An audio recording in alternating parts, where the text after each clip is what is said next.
আসসালামু আলাইকুম রহমতুল্লাহি বারাকাতুহু। আশা করি সবাই ভালো আছেন, সুস্থ আছেন।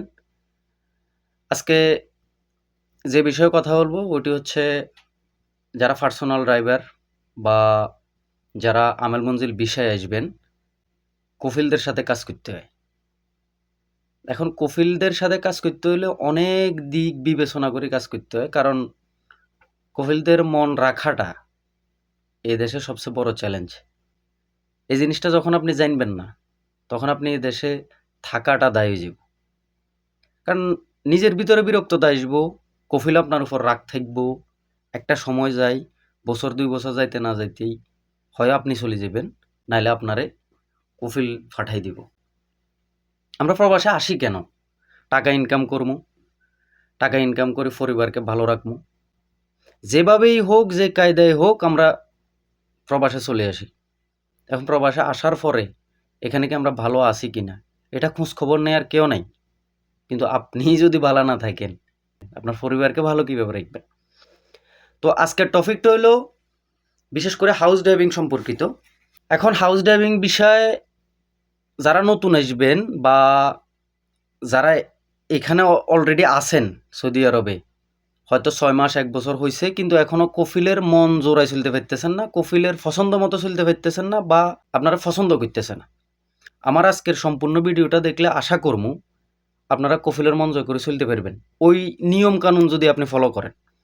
তো সম্পূর্ণ ভিডিওটা দেখেন, ইনশাআল্লাহ আপনাদের জন্য ভালো হইব। ভিডিওটা কেউ স্কিপ করবেন না। আমার অভিজ্ঞতার থেকে ৬-৭ বছরের অভিজ্ঞতার থেকে আমি ৭টা দিক আপনাদের জন্য তুলে ধরবো।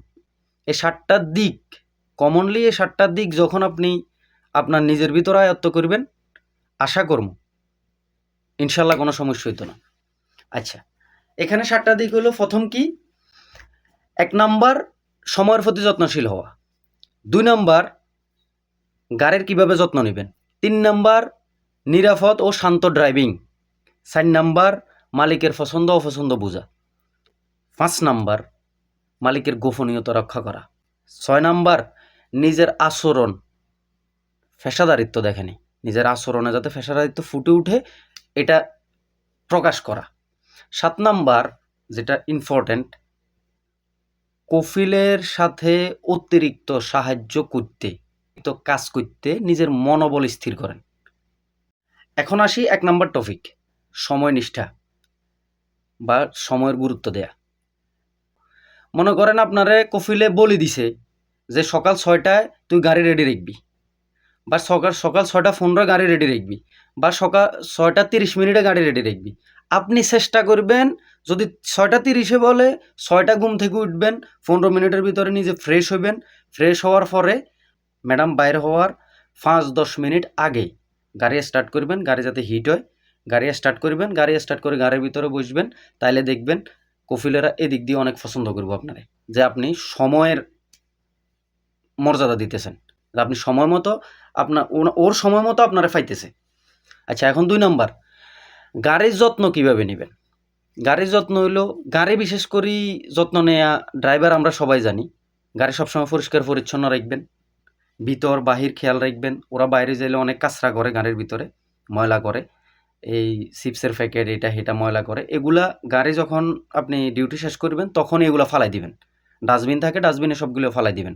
ফালাই দিয়ে ভিতরে মুছি মাছি রাখবেন, ড্যাশবোর্ড বা সিটের উপরে কোনো ময়লা আছে কিনা এগুলো খেয়াল রাখবেন। এগুলো পরিষ্কার পরিচ্ছন্ন রাখবেন, যাতে ম্যাডাম উঠলে গাড়িতে যাতে কোনো কমপ্লেন দিতে না পারে। আর গাড়ির বাইরের সাইডটাও ধুইবেন, এটা স্বাভাবিক ব্যাপার। তারপর সকালবেলা যখন গাড়ি স্টার্ট দিবেন, নতুন গাড়ি হলে আসলে এই জিনিসগুলো খেয়াল রাখা তেমন একটা প্রয়োজন হয় না, কিন্তু যেগুলা একটু পুরাতন গাড়ি এগুলোর দিকে একটু খেয়াল রাখবেন। গাড়ির ইঞ্জিন, ব্রেক অয়েল, ফানি ঠিক আছে কিনা গাড়িতে, গাড়ির তেল খেয়াল রাখবেন, গাড়ির তেল কোনো লো রয়েছে নেই, গাড়ির তেল বইতে হইব কিনা। তাইলে কফিল সকালবেলা ঘুমাইব, কফিল হয়তো সকালবেলা ঘুমাইব, তাইলে আপনি সকাল সকাল আপনি হয়তো ব্যাংকার থেকে বা কফিলের বলে টাকা নেবেন তেল ভরার জন্য। তো এই কফিল ঘুমাইতেছে, তখন এবার আপনি টাকা কই পাবেন? এখন ম্যাডামেরে বলতে হবে, ম্যাডাম আবার কফিলের ফোন দিতে হইব, এই সেই হাবি যাবি দুনিয়ার হিবিজিবি লাগে যাব। তাহলে আপনি দেখবেন যে তেল কম। আগের দিনে আপনি কফিলের বলে দেবেন গাড়িতে তেল নাই, সকালবেলা গাড়িতে তেল লাগবে। এগুলো বলে এগুলো একটু খেয়াল রাখবেন। ৩ নাম্বার হলো, মনে করেন গাড়ির কোনো সমস্যা হইলে, যেমন মনে করেন মোবিল ফাল্টানির টাইম আইছে, তারপরে মনে করেন গাড়ির একটা চাকা পাংচার হয়ে গেছে বা গাড়ির অমুক জায়গা দিয়ে কোনো একটা প্রবলেম হয়েছে, এটা আগের থেকে ওইলে ও সাথে সাথে কফিলেরে জানাবেন। বা গাড়ি রাস্তায় চলার সময় কোনো অ্যাক্সিডেন্ট হয়েছে বা কোনো গাড়ি বাজায় দিছে, সাথে সাথে কফিলকে বলবেন, নিজে চালাকি করতে যাবেন না, কফিলেরে বলবেন। কফিলের গাড়ি কফিলে বুঝবো, কফিলের গাড়ি কফিলে বুঝবো। হাতে কি এখন ঠিক করবো না 10 দিন পরে ঠিক করবো, এটা হে বুঝবো। আপনার দায়িত্ব কি, আপনি কফিলকে জানিয়ে দেয়া, এটা কফিলকে জানিয়ে দিবেন। জানিয়ে দিলে তাইলে পরবর্তীতে আপনারা আর ব্লেম করতে পারতো না ওইটা। আচ্ছা, এটা একটা গেল। তাইলে আমরা 1 নম্বর 2 নম্বর বুঝতে পারছি, সময়নিষ্ঠা আর গাড়ির প্রতি যত্ন নেয়া। এখন 3 নম্বরে আসি। এখন 3 নম্বরে হলো নিরাপদ ও শান্ত ড্রাইভিং। আপনার ড্রাইভিং স্কিলটা কফিলের সামনে বুঝায়নি। আপনি দেশে যেমনে তেমনি গাড়ি চালাইছেন, আপনি কোনো জায়গায় ব্রেক করছেন জোরে, কোনো জায়গায় স্পিড ব্রেকারের উপর উড়ি চলে গেছেন, বা ওই অতটুকু কেয়ারফুলি গাড়ি চালান নাই। কিন্তু যখন ম্যাডাম গাড়িতে উঠবো বা বাচ্চা কাচ্চারা গাড়িতে উঠবো, তখন খেয়াল রাখবেন এগুলা। গাড়ি দেখা গেছে স্পিড ব্রেকার, এটার উপর দিয়ে যখন গাড়ি উঠবো একদম শান্তভাবে উঠাইবেন। এনে ফোঁ করে টানি আসি মাত্র আবার ব্রেক করি, হেরা সিটের লগে বাড়ি খার নাহলে ধাক্কা খার, এগুলো খেয়াল রাখবেন। আপনারা সোরা তাড়াতাড়ি এসব বললেও আপনি আপনার স্টাইলে গাড়ি চালাবেন, আপনি আপনার মতো করে গাড়ি চালাবেন, যাতে তারা আপনার উপরে খুশি হয়। গাড়ি বিশেষ করে খুশি হয় কি কি জিনিস, মনে করেন আপনি গাড়ি শান্তশিষ্টভাবে চালাবেন, হুটহাট ব্রেক করবেন না। তারপরে একটা জায়গায় মনে করেন নির্দিষ্ট একটা জায়গায় ইশারায় দাঁড়াবেন, আগের থেকে ব্রেক করে যাবেন, হঠাৎ করে একদম গাড়ির পিছনে যে ব্রেক মারিয়েন না, তাইলে কফিল আপনার উপর খুশি থাকবো। তারপরে আছে মনে করেন দেখা গেল ডাইনে বামে যাইতে কেউ ইন্ডিকেটার দেয় না, কিছু দেয় না, এই জিনিসগুলা, এগুলো প্রথম অবস্থায় আপনার কফিল আপনার দিকে খেয়াল রাখবো, ম্যাডাম আপনার দিকে খেয়াল রাখবে, পরে কফিলের এগুলো বিচার দিব, বলবো যে ড্রাইভার বালা না। তাহলে 4 নাম্বার হলো মালিকের পছন্দ অপছন্দগুলা বুঝা। মালিকে কোন কাজগুলা করলে আপনার উপর খুশি থাকব। মনে করেন আপনার কথা একটা বললো, আপনি শুনলেন না, আপনি কইলেন যে এটা আমার কাজ না, এটা আমি করতে পারতাম না।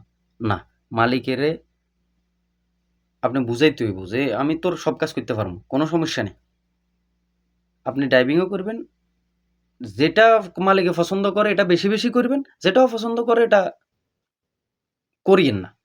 যেমন মনে করেন আপনি বাকালাত যাবেন, আপনার একটা জিনিস প্রয়োজন, আপনি যখন ম্যাডামের নিয়ে বাইর হইবেন, তখন আপনি বাকালাত থেকে জিনিসগুলো নিয়ে নেন। আপনি আবার রুমে আসছেন, রুমে এসে কফিলের ফোন দিবেন বারবার, আমি বাকালাত যামু, সুপার মার্কেটে যামু, আমার জিনিস লাগবো। কফিল বিরক্ত হবো আপনার উপরে প্রথম অবস্থায়।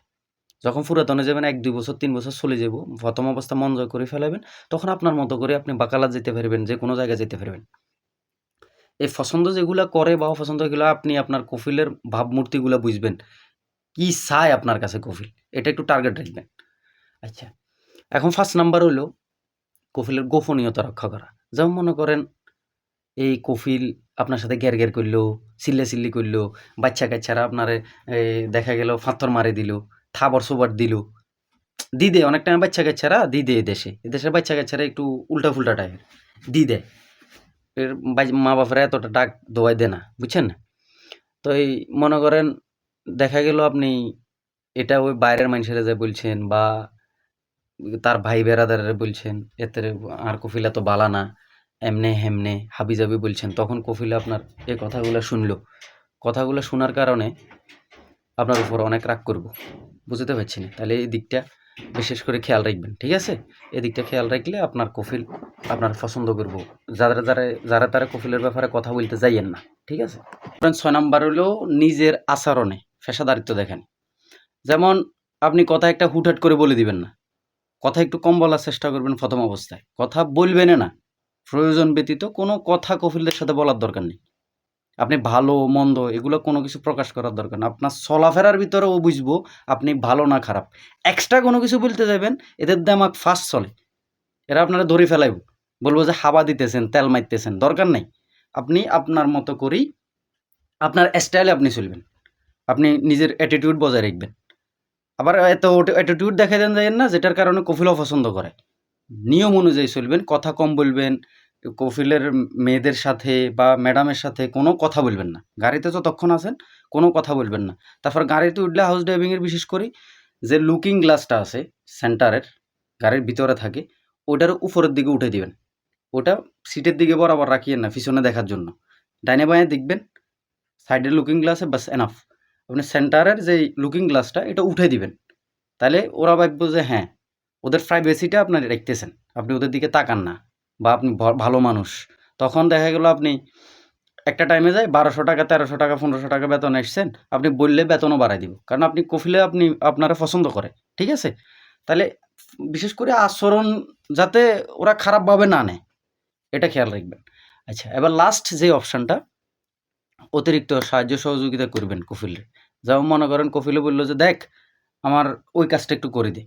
আপনি বললেন যে, "এটা আমার কাজ না, আমি ড্রাইভিংয়ে আসছি, আমি পারবো না।" বলল যে, "উঠানটা একটু ধুই দে।" বলল যে, "বাথরুমটা একটু সাফাই করে দে।" বলল যে, "মেস্তুরি এসছে, ওর সাথে একটু কাজটা কর।" করে দিবেন। করে দিবেন। আপনি মনে করিয়েন না যে আপনি এখানে শুধু ড্রাইভিং করতে আইছেন। আপনি যদি এটা দিমাগে রাখেন যে আপনি শুধু এখানে ড্রাইভিং করতে আইছেন, তাইলে আগার ফিস চলে যেতে হইব। সমস্ত হাউস ড্রাইভিং পার্সোনাল ড্রাইভাররা এগুলো করতে হয়। বাজার আনি দিতে হয়, এই করতে হয়, সেই করতে হয়। গাড়িতে করে কফিলে বাজার আনছে। বাজার আনলে গাড়ির থেকে ডালা খুলে দিলে একদম ভিতরে লই যে সামানগুলা দিয়ে আসবেন, বা কফিলে যে জায়গায় বলে ওইগুলা ওইখানে সামানগুলা দিয়ে আসবেন। কফিল মানে কফিল এক কথা আপনার উপর সন্তুষ্ট থাকতে হইব প্রথম অবস্থায়। এটা ৬ মাস ১ বছর কন্টিনিউ করেন, তারপর আপনি দেখতে পারবেন আপনারে কফিলে যখন পছন্দ করবো আপনি আপনার মন মতো চলতে পারবেন। কম বেশ মন মতো চলতে পারবেন। ঠিক আছে? তাহলে আশা করছি এই ৭ টার ভিতরে আমি সবকিছু তুলে ধরার চেষ্টা করছি নিজের অভিজ্ঞতার থেকে। এবারে যদি আরো কোনো কিছু বাকি থাকে আপনারা কমেন্টে জানাইয়েন। আর যদি কোনো কিছু বুঝতে অসুবিধা হয় আপনারা কমেন্টে জানাইয়েন। তো ঠিক আছে, আজকে এই পর্যন্ত। আশা করি নতুনদের জন্য এবং যারা এখানে আছেন অলরেডি তাদের জন্য আসলে উপকৃত হবে এই কথাগুলা। তো ঠিক আছে, যদি আমার ভিডিওগুলো ভালো লাগে একটা লাইক, একটু শেয়ার আর একটা আমার চ্যানেলটা সাবস্ক্রাইব করে দিয়েন যারা নতুন দেখতেছেন। ঠিক আছে? আসসালামু আলাইকুম ওয়া রাহমাতুল্লাহি ওয়া বারাকাতুহু।